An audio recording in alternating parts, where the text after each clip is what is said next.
कराची किला के नॉर्थ नाजमाबाद में electric office पर शहरियों ने धावा बोल दिया। पथराव से ऑफिस के शीशे टूट गए। कोयटा में बिजली की लोड शेडिंग के खिलाफ शहरियों का एहतजाज। मुजाहिरीन ने ज्वाइंट रोड और स्वप्नी रोड पर टायर जलाकर सड़कें ट्रैफिक के लिए बंद कर दी हैं। तो कोयटा में बिजली की लोड शेडिंग के खिलाफ एहतजाज किया जा रहा है। हो गई है, महंगाई के चक्कर में आवाम पिस रही है और अब वालिदैन के लिए सख्त मुश्किलात का सामना इस तरह से है कि इस साल बच्चों की कोर्स की किताबें खरीदना बहुत मुश्किल हो गया है। बिजली कम बिल ज्यादा, ये है इम्पोर्टेड हुकूमत का वादा। ये नारा जिसने भी बनाया था अब सच होता दिखाई दे रहा है। किसको कह रहे हैं? कोई इंडिया से आना है कमीशन बनने या अमेरिका से कमीशन बनने आएगा? खान साहब, कमीशन तो इस हुकूमत ने बनाना है ना। एक मिनट बताएंगे आप? मैंने अभी कुछ कहा ही नहीं, आप क्या बताएंगे? अगर कमीशन बनाना रुके आप हुकूमत बनाए कमीशन और नहीं बनाएगी। रुक जाए जरा, हुकूमत में बैठ के 16 घंटे भद्दर गर्मी में तपने के बाद और उमस वाली गर्मी, बरसात के बाद जो ह्यूमिडिटी वाली एकदम खतरनाक उमस वाली गर्मी होती है वो झेलना नामुमकिन होता है। तो इन पाकिस्तानियों ने जो है बाकायदा सड़क पे निकल के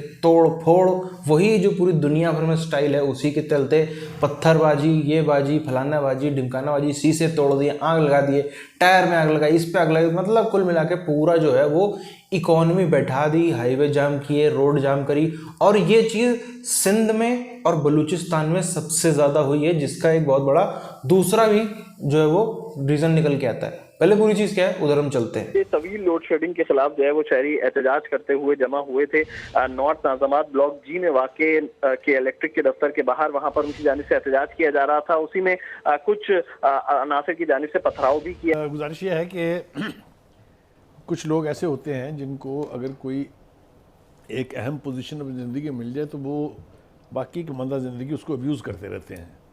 अलवी साहब जो हैं, जो मंजन बेचते थे पहले, खुद उन्होंने ईवान सदर को भी डेंटल क्लिनिक बनाया हुआ था। उनको ये पता ही नहीं है कि उनकी आइनी जिम्मेदारियां क्या हैं और आइन उनसे क्या तकाजा करता है। कोई ऐसे शख्स के किसी रिएक्शन के ऊपर मैं समझता हूँ हम लोगों को अपने अल्फाज भी ज़ाया नहीं करने चाहिए, जिसको ये पता नहीं है कि पार्लियामेंट का जॉइंट सेशन अगर कोई बिल पास करके भेजे तो वो उसको दस्तखत करना उनकी आइनी जिम्मेदारी है। शहबाज शरीफ के दौर में 84 रुपये कीमत, 120 रुपये कीमत बढ़े, महंगाई नहीं है, मुश्किल फैसला है, दुर फटे मुंह। यानी इस तरह की सहाफत को बंदा और क्या कह सकता है। अब आप आए कि डॉलर की कीमत लगातार बढ़ती चली जा रही है। मेरे जो भिखारी दानिश्वर हैं उनको मैं हमेशा याद दिलाता रहता हूं और बताता रहता हूं, डॉलर ओपन मार्केट में 215 रुपये का, 165 के ऊपर वो लोग बहुत शोर मचाते थे। ओपन मार्केट में 215 रुपये का, और आपका इंटर बैंक में इस वक्त जो डॉलर की प्राइस है, अभी जो मैंने चेक किया थोड़ी देर पहले, वो 212.26 पैसा।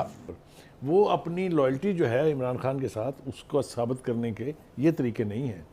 बेसियों तरीके और हैं कि आप अपनी लॉयल्टी पार्टी से और अपनी पार्टी की लीडरशिप से साबित कर सकते हैं, लेकिन आइन के साथ खिलवाड़ करके नहीं। ये ना माजी में कभी हुआ है, ना मेरा ख्याल है मुस्तकबिल में कभी होगा, क्योंकि लोग अब सदर और गवर्नर जो है बहुत ध्यान से लगाएंगे। क्योंकि गवर्नर ने पंजाब में उमर चीमा जैसा आदमी, पढ़ा लिखा वकील, उसने जिस तरह की हरकत की हैं, मुझे इसका बहुत अफसोस इसलिए है कि मैं ज़ाती तौर पर उमर चीमा साहब को बहुत हाई एस्टीम में रखता था, लेकिन उनकी हरकत ने उनका जो बुत था इज़्ज़त का, उसे ज़मीन बोस कर दिया है। इस मुल्क को मुल्क के तरीके से चलाएं। देखें क्यों मुल्क को मुल्क के तरीके से चलाएं। मुल्क में ये सिर्फ एक मसला नहीं है, ये अवाम 22 करोड़ अवाम जो इस वक्त गुर्बत के साथ महंगाई के तूफान में धंसती चली जा रही है। आप नया कट्टा खोल रहे हैं, जरूरत क्या आपको? आप एडवाइस और आपके ऑब्जेक्शन से या तो मसला हल हो जाता। अगर आपको इतनी ही तकलीफ है, मैं खुद इस चीज के खिलाफ हूं, लेकिन उसका एक प्रॉपर एक तरीकाकार एक आइन में तईल की सूरत हाल पर कंप्रोमाइज कर लेते हैं तो we have no Kashmir case. Remember this is identical issues. So ये होता था कि जब एक गोली चलती थी इसराइल में तो पाकिस्तान की सड़कें उबल जाती थी। अब हम सबको जवानी के वो दौर याद रखने चाहिए। लिहाजा कंप्रोमाइजिंग इसराइल और फ़लस्तीनियन कॉज मीन्स कि हम कश्मीर कॉज को कंप्रोमाइज़ कर रहे हैं। मेरा नहीं ख्याल कि किसी लेवल के ऊपर, चाहे आप रेफरेंडम कराएं, चाहे आप पब्लिक ओपिनियन ले लें, कोई पाकिस्तानी जो गैरतमंद भी है, वो ओपिनियन रखता है, वो कभी इसके ऊपर आमादा होगा कि इसराइल को हम तस्लीम कर लें। क्योंकि अगर हमने कर लिया तो इंडिया का केस जो है कश्मीर के हवाले से बुखारी साहब बड़ी हो गया। शहरी इलाकों में 12 से 14 घंटे, जबकि देही इलाकों में 16 घंटे की लोड शेडिंग जारी है। सिंध भर में 12 से 14 घंटे की लोड शेडिंग, गर्मी में जिंदगी अजाब बनकर रह गई। हैदराबाद, सक्खर, लाड़काना, जैकबाबाद शहरी परेशान। शहर कायद में 6 से 14 घंटों की लोड शेडिंग से शहरी शदीद अजियत से दूचार हैं। शाह फैसल, मलीर, कोरंगी, औरंगी, बल्दिया, नाजमाबाद तमाम इलाकों में बदतरीन लोड शेडिंग जारी। एक तो इस चीज को आप रजिस्टर्ड करें इस वीलॉग में। मजीद ये कि शहबाज शरीफ ने कह दिया है कि हम अभी और सख्त फैसले करेंगे। सख्त फैसलों का मतलब यह है कि गरीब को भी और मारेंगे, अभी और गरीब के सर के ऊपर डंडा चलाएंगे, उसको और रुसवा करेंगे, उसके ऊपर और बोझ डालेंगे, उसको और जलील करेंगे। यही मतलब है ना मुश्किल फैसले। जो मुज़ाकरात हो रहे हैं इसको पार्लियामेंट में लाया जाए। यानी फौज कौन होती है मुज़ाकरात करने वाली या जंगबंदी करने वाली या मामला तय करने वाली? ये हम लोग हैं, हमें इसका फैसला करने दिया जाए और इस पर जनाब फौज बताए। वही रज़ा रबानी जो कह रहे थे, सारा बजट भी एक एक चीज उसकी डिटेल इसका आगाज करें। और इन्होंने महंगाई को नाम दे दिया है जियो टीवी ने और बाकी बहुत सारे टीवी चैनल ने, समा टीवी ने और दीगर बहुत सारे टीवी चैनल के मालिकान ने और बड़े बड़े जो पाकिस्तान में दानिशवर बने फिरते हैं। कल एक दानिशवर वहां नवाज शरीफ के साथ लेटा हुआ था एक कश्ती के अंदर, भी शर्म भी नहीं आती, ऐसी तस्वीरें बना लेते हैं ये। तो वो जो दानिशवर वहां पे कश्ती के अंदर लेटा हुआ था नवाज शरीफ के साथ, इस किस्म के लोग जो हैं वो ये बयानियां तैयार करते हैं कि जनाब अब आप कहेंगे इसको मुश्किल फैसले, अब आप इसको महंगाई नहीं कहेंगे। महंगाई हो गई है, महंगाई के चक्कर में आवाम पिस रही है और अब वालिदैन के लिए सख्त मुश्किलात का सामना इस तरह से है कि इस साल बच्चों की कोर्स की किताबें खरीदना बहुत मुश्किल हो गया है। ये बात मुझे भी पता है, मैं भी गई हूँ कोर्स लेने के, तो किताबें अभी तक मार्केट में आई नहीं है। और इसकी वजह क्या है? क्योंकि कागज़ की कीमतों में इजाफा हो गया है और किताबों की छपाई का काम जो है वो इससे इफेक्ट हो रहा है, जिसकी वजह से जो कोर्स है, जो सिलेबस है, वो प्रिंट ही नहीं हो रहा है। इस बारे में बात करने के लिए हमारे साथ मौजूद हैं हमारे मेहमान फवाज नवाज। उनसे बात करेंगे और पूछेंगे कि भाई किताबों के बगैर तो कौमें अधूरी हैं। हम सब पढ़ाई को हमेशा कहते हैं कि फोकस करना चाहिए, यही हमारे जो आगे आने वाली नस्ल हैं अगर पढ़ेंगी लिखेंगी तो हमारे मुल्क का नाम रोशन करेंगी, आगे मुल्क चलाएंगी। लेकिन यहाँ तो कागज़ की ही ज़ख़ीरा अंदोज़ी शुरू हो गई है, तो इस हवाले से क्या कहेंगे फवाज? 6 महीने पहले अगर हम पीछे चले जाते हैं तो जिस प्राइस में पेपर मिलता था दैट वाज अराउंड 120 रुपीज़ पर केजी।